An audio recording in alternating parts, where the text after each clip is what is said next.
Focus Black Oklahoma is sponsored by the Black Church Traditions and African American Faith Life program at Phillips Seminary, offering a master's degree in social justice online and in person.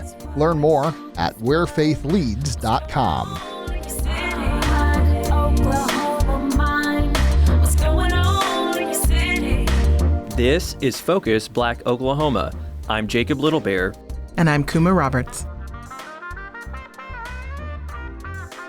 This past month, Tulsa Mayor Monroe Nichols announced the creation of the Greenwood Trust, a $105 million private fund dedicated to repairing and restoring the Greenwood District, site of the 1921 Tulsa Race Massacre.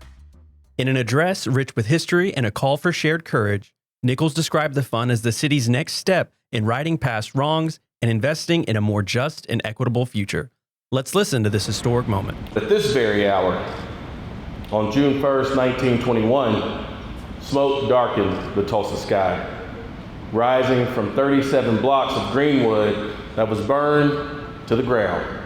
The massacre still stands today as the only documented domestic aerial assault on an American city, yet no arrests were made. Mother Fletcher and Mother Randall were witnesses to those dark moments. They, with their families, had to flee a home that they had built before their 10th birthdays. They saw the very face of evil, of hate, and domestic terrorism. Since then, they have been boldly on the pursuit for justice. Imagine a city without the massacre. Imagine if Greenwood would have continued to thrive uninterrupted. There is not one Tulsan, no matter their skin color, who wouldn't be better off today had the massacre not happened. Or if generations before us would have done the hard work to restore what was lost. Instead, the massacre was hidden from history books, only to be followed by the intentional actions of redlining, a highway built to choke off economic vitality, and the perpetual underinvestment from local, state, and federal governments. The Department of Justice's report, while laying out the undeniable facts of the massacre, does seem to suggest that justice, in the context of the massacre, might always be acquainted with an asterisk. It lays out that every promise made by elected officials to help build Greenwood at the time was broken. So decades later, we are simply left with the hard facts, some deep frustration, and an awareness of some limitations that we might have. We must, as President Biden said on his visit 4 years ago, on this very day, in this very place, find the courage to change the things we know we can change. And I have to say, as the calls for repair continue to mount, it is my belief that we can no longer wait to ignore these powerful voices for unity and progress.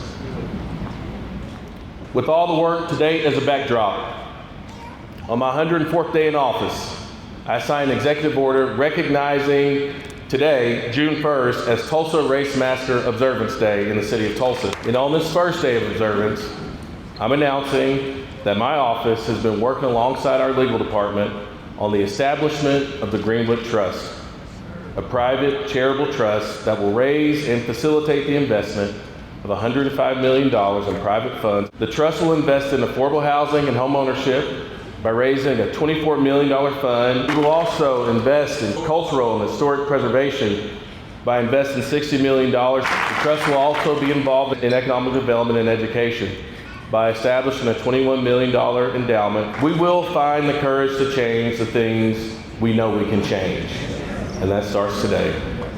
Today, at the direct recommendation of Justice for Greenwood, I will be releasing more than 45,000 historical and relevant records directly related to the massacre. These are records that have not been shared publicly to this point. As I speak right now, these documents can be found at www.cityoftulsa/road to repair. So today brings a new chapter for our city, but also a new opportunity for our entire country. The Greenwood story is one of a people who made a way out of no way. The massacre, a reminder that in the words of Winston Churchill, to build may be a slow and laborious task of years. To destroy can be the act of a single day. we now begin that laborious work of building. We gather together to speak with one voice that hate, even aged 104 years, will never win. Make no mistake, this is not a question about your politics. This is a question of your faith and us finding our way back to each other. On this day, in this place, greatness is defined by us. The Greenwood Trust is the next big step on our road to repair. A road that we, as Tulsans, as Oklahomans, and as Americans will boldly travel together. Not compelled by law, but resolved in our commitment to ensure that our tomorrows are far better than our yesterdays. We are a great city with a proud and difficult past. I pray that God instills in all of us the courage, the answerable courage to change the things we know we can change. Thank you guys, I love you.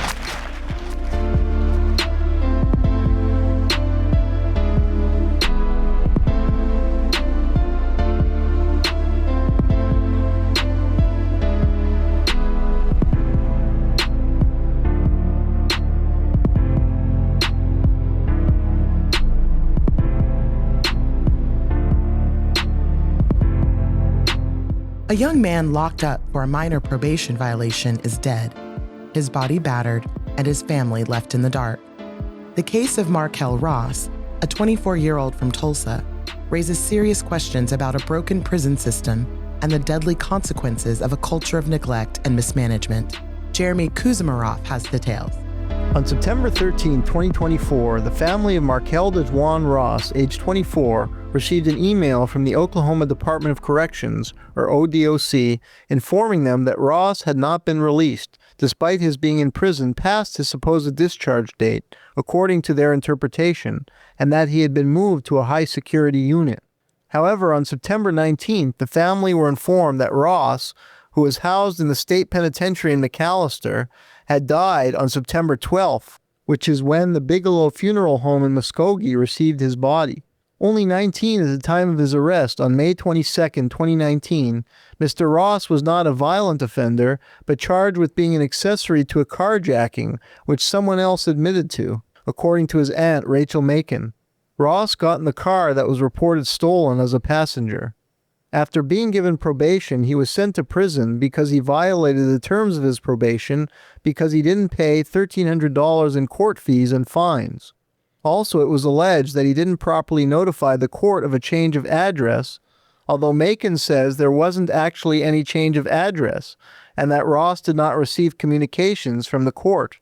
Another problem with the case is that Ross, a nonviolent offender who is 5'6" and weighed only 135 pounds, was put in the maximum security penitentiary and assigned to a cell with a hardened criminal named Justin Harris, who is 6'3", 235 pounds, and had a history of attacking his cellmates, putting some of them into the hospital, according to prison records uncovered in an investigation by Rachel Macon. On September 12th, Ross was found dead in his cell by guards at 2:08 p.m. after being severely beaten the previous day. At the time, he was thought to have been dead for at least 8 to 10 hours, raising questions about why no guards called for help earlier, why they didn't discover his body during morning cell check, or why the prison warden, Christine Ching, did not react. Macon was told by other inmates that the guard who reported on Ross's death continued to count him present when Ross was already known to be dead, further delaying the response. There are conflicting stories regarding this case. Ross's family says that his original release date was scheduled for November 19, 2023, after beginning his sentence in January 2023, and that he should have been released at the latest in July 2024 after serving 85% of his original time. The ODOC published a press release on January 30th, 2025, stating that Ross was given a 2-year sentence in January 2023 and that he had more days to serve before he should have been released. Macon believes that the ODOC's own records indicate that Ross should have been released before he was killed. The ODOC claimed that Ross was not eligible for early release because of various disciplinary infractions that he incurred, including refusing a verbal order, assaulting a transport officer by spitting on him, and possessing a controlled dangerous substance, methamphetamines. These infractions, they said, resulted in his transfer to the maximum security facility at McAllister from the Northeast Oklahoma Community Correction Center in Veneta, and then the Howard McLeod Correctional Center, a minimum security facility in Atoka where he was originally held. Macon is skeptical about these infractions. She said that those who knew Ross recognized him to be a gentle young man with a good nature. He was a son, he was a brother, he was a grandson. He was a loving person, you know. He wouldn't harm a fly. He was always helpful. He was, you know, goofy, just like any other young man growing up to become a man. You know, his life was taken from him, unfortunately, because of the mistakes and the greed of the system. It's ridiculous. Macon, a child care worker in Tulsa, said that she and other family members were never notified about Ross's death by the Department of Corrections, and that the whole thing reminds her of Emmett Till and other atrocities endured by African Americans in the pre-civil rights era. We had to find out by other family members of other prisoners that, you know, MarQuel was dead. The day after he died, we received a text message saying that he was being moved to higher security and it wasn't an emergency, but he should have been released, and we had been looking for him, and the caseworkers had been giving us the runaround, saying they would call us back, and, you know, for a while, we really couldn't even find him in the system. By the time we found out, they had already had his body at the funeral home ready for cremation. We had to call and stop the cremation. The day we found out that he passed away, not by DOC, but by another inmate's family.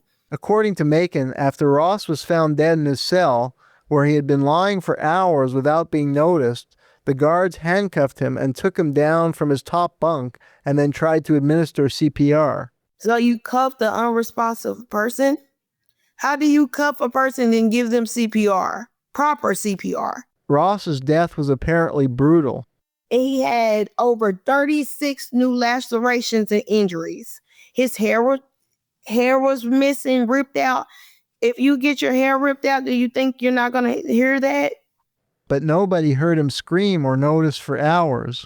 Absolutely. He should have never been in prison in the first place. It clearly states in the victim's report that he was picked up by a guy, because MarQuel was walking down the street and another guy had picked him up in a stolen vehicle.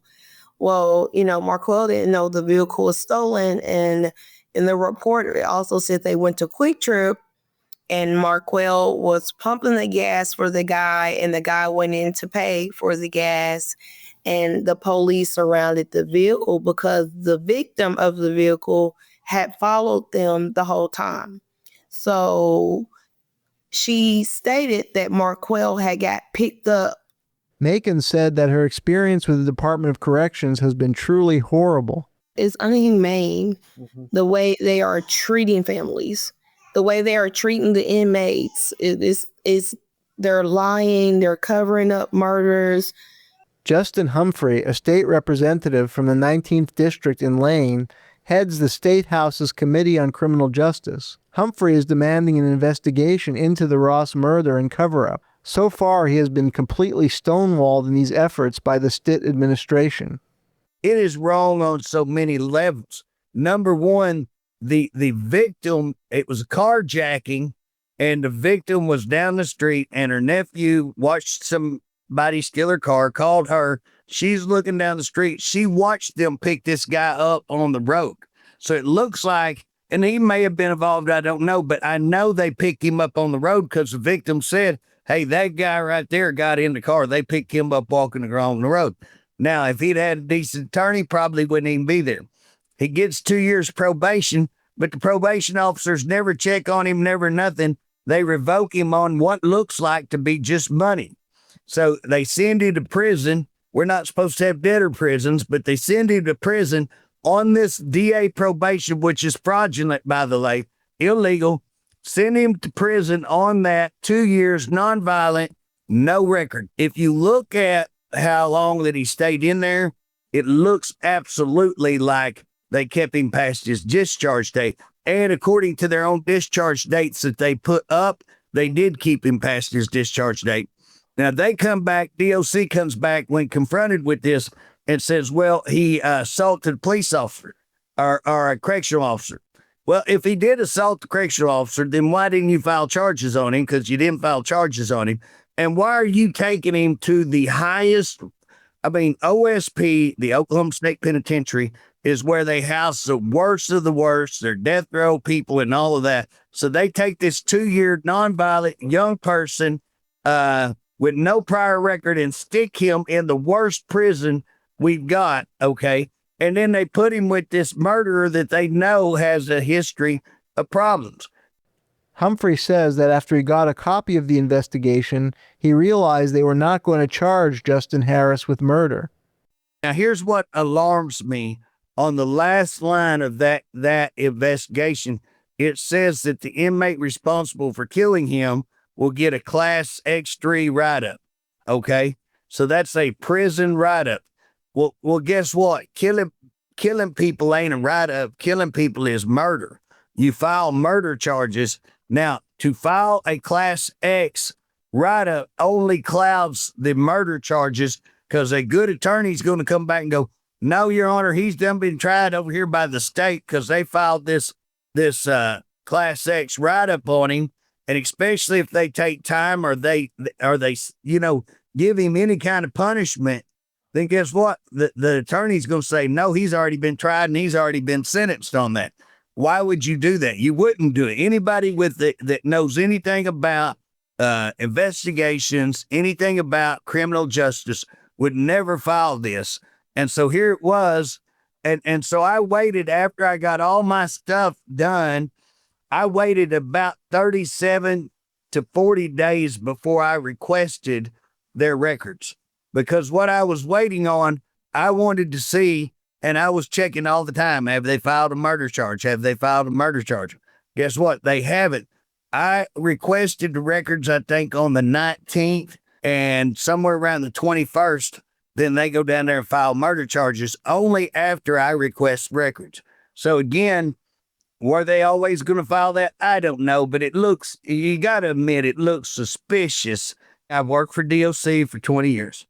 You do an audit of the discharge date. And I used to do these. I mean, we used to have a 30-day. We would set the discharge date so that we knew we wouldn't go over time. But if you go in and look at somewhere around July the 28th, if you pull them up and you can go to offender lookup, there's his picture. There's the discharge date saying he should have gotten out on July the 5th, something like that. I think I've got the dates right. But that's what it was. Now, if he did assault an officer, I'm not for assaulting officers. I've been a correctional officer. But then why in the world are they not filing new charges on him? We need an investigation. And the Department of Corrections come out and said, I'm a liar. I'm not a liar. I've got all the documents. This lady, his aunt, did an awesome, awesome job at documenting all this. Humphrey says that the Ross case is a window into mismanagement and corruption in the Department of Corrections under the leadership of its director, Stephen Harp, an appointee of Governor Kevin Stitt. Harp had no prior experience working in corrections, but worked with Stitt in his hedge fund company. The Department of Corrections is underfunded and understaffed, though Harp receives an annual salary of $275,000 according to public records. The last 2 years under Harp's leadership have seen the highest inmate death total in Oklahoma's prisons since 2019. In the criminal justice, especially in the Department of Corrections, big time in the Department of Corrections, covering up murders, extortion, rapes, all kinds of human rights violations, as well as in DHS, OJA, OCCY. We've got kids being waterboarded, all kinds of corruption, abuse. And nobody wants to do anything, and they've went after me because of my stance. Rachel Macon has filed a civil lawsuit against the Oklahoma Department of Corrections, which will be heard in federal court. I can't imagine what he went through in that cell with that man that was twice his size. They lied. They said it was this. From my understanding, there was blood all over the room. The case of MarQuel Ross shines light on problems in the Oklahoma criminal justice system. Rachel Macon has compiled evidence that points to a cover-up by the Department of Corrections. Representative Justin Humphrey has himself sued the Oklahoma House of Representatives and the Oklahoma Department of Corrections, claiming the Department of Corrections made an agreement with the Oklahoma House leadership to stop Humphrey from obtaining records on this and other cases. The Department of Corrections, in turn, has accused Humphrey of trying to exploit the Ross tragedy for personal political gain. For Focus, Black Oklahoma, I'm Jeremy Kuzmarov in McAllister. You're listening to Focus Black Oklahoma.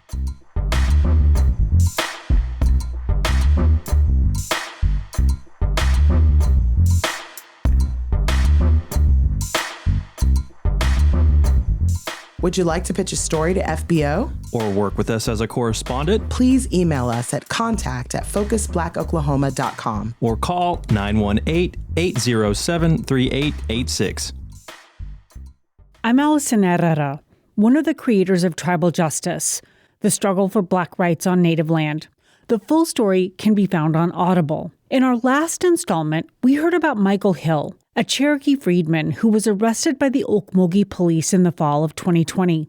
He fought to have his case transferred to tribal court because he's an enrolled citizen of the Cherokee Nation. After all, this was right after the landmark McGirt decision, which returned criminal jurisdiction to tribal nations in Oklahoma when they involved Native people, like Mikail. But his case was complicated because of his status as a Black man with no blood quantum. His case didn't qualify to be transferred. In this series, we've been exploring how centuries-old laws have impacted people like Mikail and his brother Mikail, who was tragically murdered in 2016. His case was transferred out of state court, even though, like Mikail, he's an enrolled Cherokee Freedman. Keep listening to find out why. We entered the courtroom.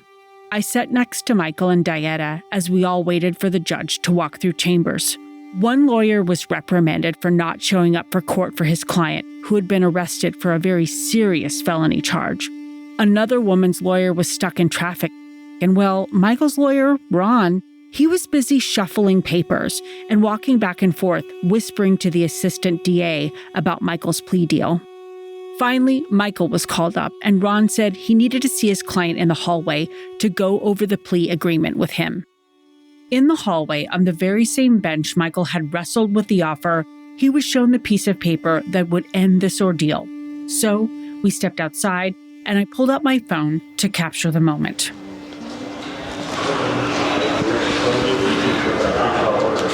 These rights. Yeah. You understand by signing this plea, you're giving up these rights. Mm-hmm.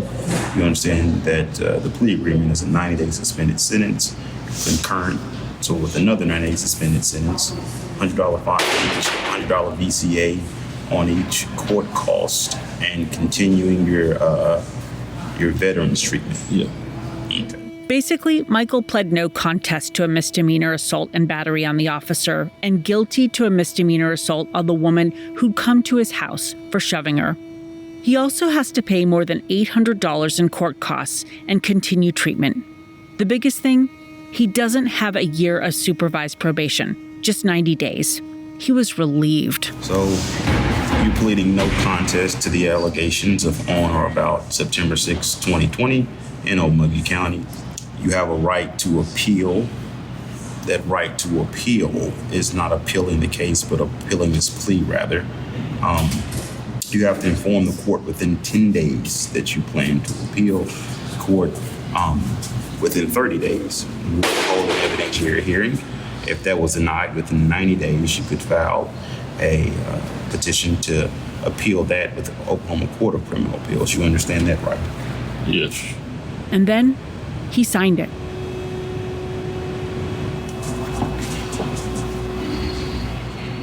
We went back in and waited. The wooden benches inside the courtroom were nearly empty, as the docket for the day had almost finished. The judge was wrapping up on Zoom with people who were in jail, getting people to plea, agreeing to pay fines, bond out, or just keep in touch with their attorney. Then it was Mikail's turn. He and Ron Jones approached the bench. He raised his right hand and told the judge he was accepting the deal. It was over.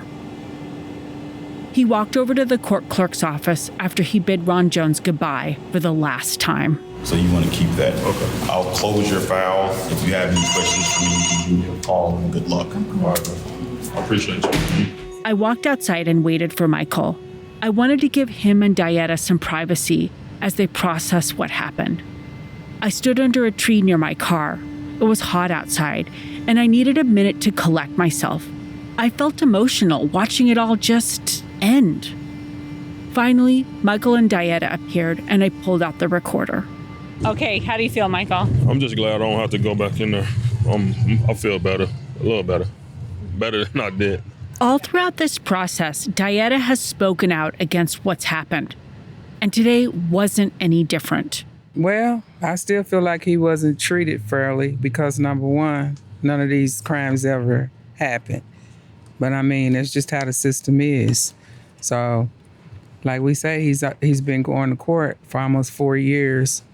And basically, he had to plead a no contest just to move on with his life.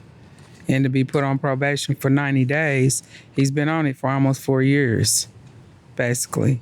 How did you feel when you went before the judge just about a half an hour ago? To be honest, I wanted to laugh because all this is bogus, but I mean, I just stayed positive and, raised my hand and, did what I had to do.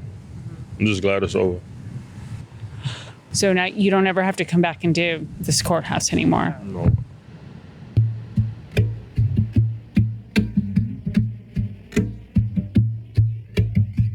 I said goodbye and we took a selfie together. I wished Mikail luck and said we'd be in touch. I drove away from Okmulgee that day, taking the long way home, winding through back roads to avoid the traffic. I was hungry and exhausted. And while I can't imagine how Mikail must have felt taking the deal, I felt emotional watching it all happen. The paperwork he had to sign, the plea, and watching him walk out for the last time. I still had one lingering question, though. Why did he wait this long to take a plea? He could have agreed to something at the beginning of all this, nearly 4 years ago, but he chose to fight it out. And in the process, he got caught up in the Oklahoma courts that ultimately don't respect tribal law. A system where the racial and tribal inequities set up after Mikail's ancestors were on the Trail of Tears have affected his case. Mikail felt he got caught up in a state court system set up to pressure him to plead guilty to crimes he didn't commit. I kept thinking about what I see as the chipping away of McGirt 4 years after this landmark decision. Mikail is just one person who will have to live with this decision as he tries to put his life back together and move on. I imagine there are other people in this same position, but do they have a Dieta, a Ron Jones, to help them navigate this system? Mikail is lucky to have these people, but so many others aren't. And maybe in some other court, there's another Mikail whose case is dragging on as they fight for their rights. For now, until these federal and state laws are fixed to recognize all of the people a tribal nation says are its citizens, this is the system we have to live in. Separate and unequal.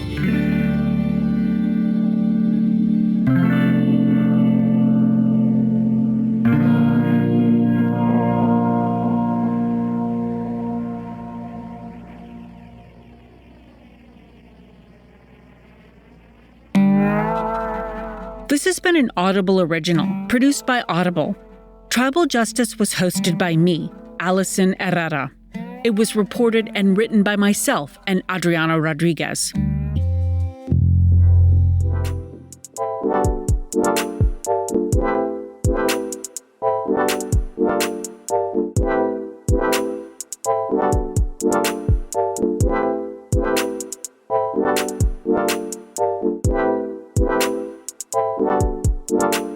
In the first months of President Trump's second term, The phrase constitutional crisis has routinely made headlines. But for United States military veterans, it's not just another media buzzword. Across the country, a new movement has formed to give veterans a public forum to address concerns about the erosion of the federal government's system of checks and balances and civil rights established by the U.S. Constitution. One town hall meeting was recently held in Enid. Venson Fields has the story. On May 12th in Enid, a Not On My Watch Veterans Town Hall meeting took place. According to a May 8th press release, Not On My Watch Veterans Town Halls is an informal group of veterans focused on answering and acting upon the answer to the question, what does it mean to honor our oath at this time? The emphasis is placed on the oath of service that all enlisted persons take before entering the armed forces. According to Politico.com, NBCNews.com, and the NewYorkTimes.com, Republicans have been ordered to cancel town hall meetings until further notice due to constituents expressing their displeasure with the current administration, while on the Democratic side, figures like Bernie Sanders and his Fighting Oligarchy tour are packing auditoriums with his message of hope and change. This town hall meeting in particular was a bit different in that it focused mainly on veterans and military dependents, along with concerned members of the general public. The meeting was organized by Father James Neal, the founder of Not On My Watch Veterans Town Halls. He was a graduate of the Naval Academy in 1998 and a veteran of Iraqi freedom and enduring freedom in Afghanistan. The Not On My Watch Veterans Town Hall series, with stops made throughout the region, is affiliated with the hashtag We Are the Flood national campaign, consisting of veterans from around the country who are concerned with the rise of authoritarianism. The goal was to gather support for the D-Day Unite for Veterans, Unite for America rally in Washington, D.C. on June 6, 2025. Father Neal explained why he felt the need to start the group. It's a loose affiliation of veterans committed to answering and acting upon the answer to the question, what does our oath of office require of us in this time? So as we see our government devolving into authoritarianism, as we see daily challenges to the Constitution, it's our duty, it's our obligation to assess all of that and ask ourselves what our oath, which was to support and defend the Constitution against all enemies, foreign and domestic, what does that oath require of us? So we're here to talk about that tonight and to hopefully go forward to work together to act on the answers that we come to. Father Neal then explained how the group came into being. A lot of good veteran efforts that came to be over a few beers and some conversations between veterans, just talking about concerns we had. And so a number of classmates of mine from the Naval Academy and former shipmates and service members from the Navy, we just started asking each other these questions over social media. What does our oath require? How many people are going to be true to their oath? Hopefully, the end result will be for people to answer this question for themselves. What is my obligation? And to begin to form a commitment within themselves that we will support and defend the Constitution. That supporting and defending the Constitution doesn't just mean going and fighting a war in somebody else's country. It means standing up for the Constitution and demanding that it be followed here at home. That people will begin to commit themselves and to organize and come together behind that effort. And we, as veterans and as Americans, have been asleep at the switch on preserving our Constitution and our constitutional liberties for 25 years under presidents and Congresses of both parties. We've been negligent in holding them accountable and holding them to the constitutional rule of law. And it's all just snowballing now to where it is imminent. And it is an emergency for the state of our republic. Dan Moyer from Enid, who served with the Army as well as with the Army National Guard, attended the meeting and shared how he learned about the town hall. And that was my ex-wife sent me. She saw it on Facebook. She sent me the link to it, and that's how I found out about it. Moyer also shared thoughts about the oath to uphold the Constitution. I know veterans are on both sides of the political spectrum, so I wasn't sure who'd be in attendance, how many people from each side, or if any side would show up, if it'd just be more or less just focusing on the Constitution and what we did as service members and how we view things as veterans. But we're talking about legitimate issues here, constitutional issues. Every veteran should be interested in that. Moya then voiced his political concerns. I was a longtime Republican, and not quite 15 years ago, I switched to independent. I haven't voted Republican since then, and I don't foresee myself doing so in the future. Well, my biggest thing's just social issues in general. I'm all in favor of everybody having equal rights. LGBTQ community, minorities, everybody should have equal rights under the law. And I don't see that from my former party. They seem more hell-bent on stripping people of that. They're also more disregarding environmental concerns. I vaguely remember back in late 70s, you could actually light some rivers on fire because of the pollution and contamination. Water is not supposed to burn. I don't want to see us go back to that again. Economically, the wealth gap has just kept getting bigger. People at the top could pay more in taxes. In the 50s, they were paying, 90% in taxes? At least over a certain threshold? Let them get $20 million. Anything over that, tax them 90% on. Surely they could live on that paltry sum. The rest of us manage it on less than 100. Russell Van Buskirk from Enid, who served in the Navy aboard the USS Okinawa helicopter carrier, also attended the town hall. He commented on the oath of service regarding the Constitution. Like I was saying a while ago, he's eliminated the top generals, top women, commanders. He's eliminated the inspector generals, which they've been put in by Congress, back after Nixon done what he done. Then he's fired all the military lawyers, which makes sure through the Pentagon that he does not abuse our Constitution or our military. All that without due process. And nobody's doing anything about it. Van Buskirk then spoke to the current economic climate. Economy is not going to bother me a whole lot, but I got families, friends. I don't care who you are, poor or rich. It's going to affect, especially the poor people. I don't care. It's going to hurt a lot of people. I've even heard here in Enid where some of the small businesses is going to hurt them because of the tariffs. David Swanson from Enid also attended the town hall.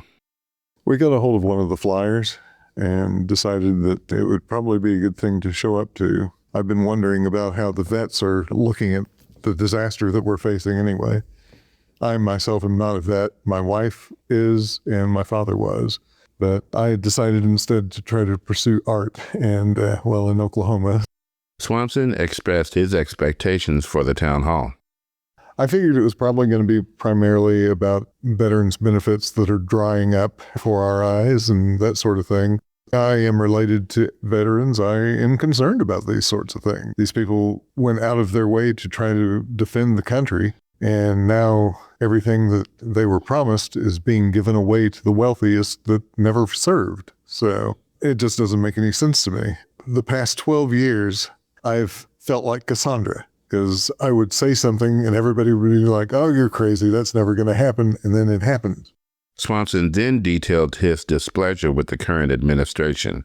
Trump has never found a law or treaty or edict that he was not willing to violate. He lies constantly. He tells people that the Democrats are doing such and such, which is exactly what he's planning to do. I was really hoping to live out the last of my life in a free society, and I really don't want to live in a fascist state. And that's my main concern right now. They're trying to eliminate the Department of Education, for God's sake. They're trying to eliminate the sciences out of government. And basically, they're trying to start arresting judges. There's only one way that goes unless we all stand up against it. And it ain't going to be pretty. It's going to involve the vast majority of the decent people in this country being shipped off to gulags elsewhere in the world where we'd never have the right to get away from that life sentence. The main concern behind the Not on My Watch Veterans Town Halls was to address the perceived violations against the Constitution by the current administration, and since veterans have taken an oath to support and defend the Constitution against all enemies, foreign and domestic, what does that oath demand? At the Unite for Veterans, Unite for America rally, which saw the attendance of thousands of veterans, families, and others in 43 states and 16 Capitol buildings across the country, the main purpose is to come together to defend the benefits, jobs, and dignity that every generation of veterans have earned through sacrifice. On June 6th, on the National Mall, these concerns were articulated for the world to see. For Focus Black Oklahoma, I'm Venson Fields in Enid.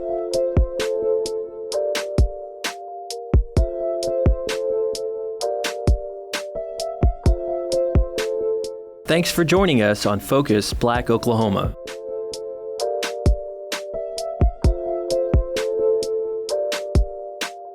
Tulsa City-County Library's annual summer reading initiative, One Book, One Tulsa, is in full swing.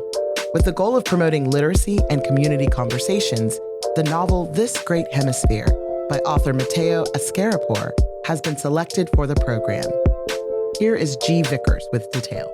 After Memorial Day, the start of summer stretches out before us, and many start to look for their summer reads, fun outings, or ways to meet new people.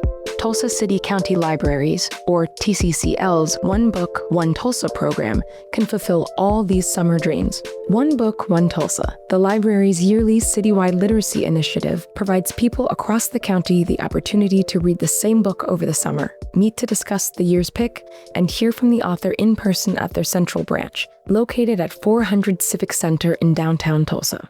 In preparation for the author's visit to their central branch, the library is offering a series of drop-in book discussions called Appetizers, Community Conversations, on June 4th, 9th, 20th, 28th, and July 1st and 10th.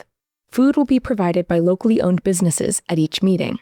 Previous picks include the 2021 memoir Crying in H-Mart by Michelle Zauner, lead singer of Japanese Breakfast, Woody Guthrie's House of Earth, and the best-selling true crime work Killers of the Flower Moon by David Grann. This year, the library's offering is a speculative fiction novel, This Great Hemisphere, by Mateo Askaripour. Askaripour, a winner of the National Book Foundation's 5 Under 35, will be coming to Tulsa to mark the conclusion of One Book, One Tulsa, discuss his novel, take questions, and sign books. His debut novel, Black Buck, was published in 2021. This Great Hemisphere, his sophomore effort, was published in 2024. This Great Hemisphere centers around a strong-willed and naive young woman named Sweetmint. The book is a classic futuristic dystopian novel featuring dangerously advanced technology, extreme caste systems, and a distorted map of an established country, but with a twist. What if there were actually a race of invisible people? What do they look like? Would they be revered as gods or oppressed? Would they be subjugated? Where would they live and love and laugh? Were their lives all tragedy and trauma and doom and gloom, or would there be levity? Before Askaripour's July 18 visit to Tulsa, he shared some of his thoughts on This Great Hemisphere, the inspiration for its creation, the historical influences he drew on, and what parts of his novel might ring true for Tulsans. It's born from a real-life experience that I had, and the more that I interrogated that real-life experience, the more I wanted to write this story where there were invisible people. And it wasn't so much as I'm going to write a speculative novel. It was more so I'm going to tell this story. But only now, after the book has been out for almost a year, essentially I was on the New York City subway a few years ago, going from Brooklyn to Manhattan, and an older man, and who I presume to be his wife, walk on, and he asks her where she'd like to sit. And then he looks and points directly at my chest, or sort of between my stomach and my chest, and he's just pointing at me. And I'm wondering what the heck is going to happen right now. They walk towards me, and I'm saying, who's going to sit on me? If any of them, one of them is going to sit on me. And they just sort of squeeze themselves into the half seat next to me, displacing me. And I went home that night, and I was thinking about it, not from like a woe is me type of situation, but more so just thinking, what did that guy see? What did he not see when he pointed directly at me? Did he see an absence in place of a presence? Between his first and subsequent efforts, Askaripour jumped genres in a big way.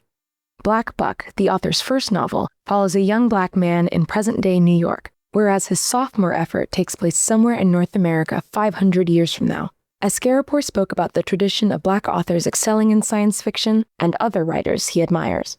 Later in life, I started to read Octavia Butler, and I said, oh, there is a tradition of black folk writing about these speculative themes and using them as a device to reflect our realities and paint portraits of futures that we hope would happen or hope wouldn't happen. The book uses invisibility as its vehicle to tackle issues of race, invoking the extreme measure of social separation and subjugation of Jim Crow and oppression abroad. Askaripour drew on a battery of real-life instances of oppression to help build the world in which Sweet Mint lives. I thought about Nazi Germany, apartheid, South Africa, the history of enslavement in the United States. I don't think that we have to look far in the past of history of when did people need passes to travel certain places, even in this country. The author draws on some of his roots. His mother is from Jamaica and his father is from Iran, to explore the relationship between religion and the colonization that shaped much of the world.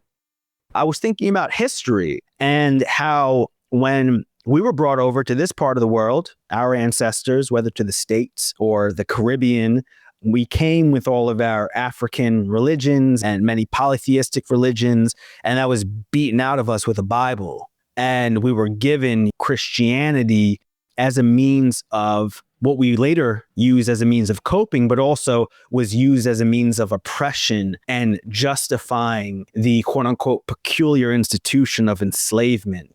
Askaripour also spoke about how this great hemisphere might be particularly relevant to Tulsans today. Access to certain foods are greatly restricted, while options considered poisonous and life-shortening are promoted aggressively. Parts of Tulsa, including North Tulsa, have been designated food deserts, low-income areas where at least 500 people are further than a mile from a source of fresh food, like supermarkets. This inaccessibility of fruits and vegetables forces people to rely on dollar stores and chain restaurants for meals. That has been the history of Black and brown communities in this nation and in other nations. So that's where that came from. Depriving people of healthy, whole foods as a way of weakening them, and negligence and not caring about their physical health, which we see manifests into emotional and mental health as well, because of how so much of our well-being, again, not just physical, stems from our gut, our moods, our cognitive abilities. The consequences of climate change play a major role in the novel's conflict, a concern the author feels is pressing. There are no animals. There are no insects. If we don't change, we are heading for disastrous consequences. But we're really already seeing these consequences. We're seeing how dry California is, the loss of life, the loss of property there. We've been hearing for decades about the ice caps are melting. The ice is melting. But I don't think that hope is lost. I think that there are enough people who listen to science, who care about science, who will hopefully, again, this is me being hopeful just because it's my natural default.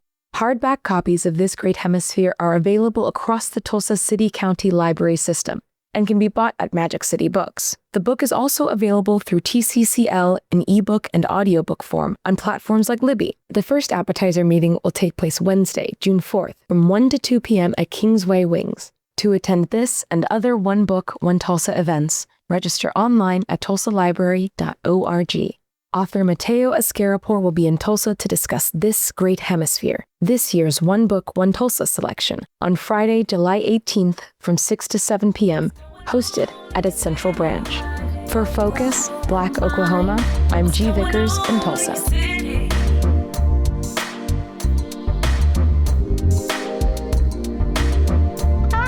Focus, Black Oklahoma is produced in partnership with KOSU Radio and Tri-City Collective. Additional support is provided by the Commemoration Fund and Press Forward. Our theme music is by Moffat Music. Focus, Black Oklahoma's executive producers are Quresh Ali Lansana and Bracken Clark. Our associate producers are Smriti Iyengar, Jesse Ulrich, and Naomi Agnew. Our production interns are Alexander Evans, Jordan Sinkfield, Jessica Grimes, and Roma Carter. You can visit us online at kosu.org or focusblackoklahoma.com and on YouTube at Tri-City Collective OK. You can follow us on Instagram at FocusBlackOK and on Facebook at facebook.com/FocusBlackOK. You can hear Focus Black Oklahoma on demand for free at kosu.org, the NPR app, npr.org, or wherever you get your podcasts. Did you know KOSU accepts vehicles as a form of support?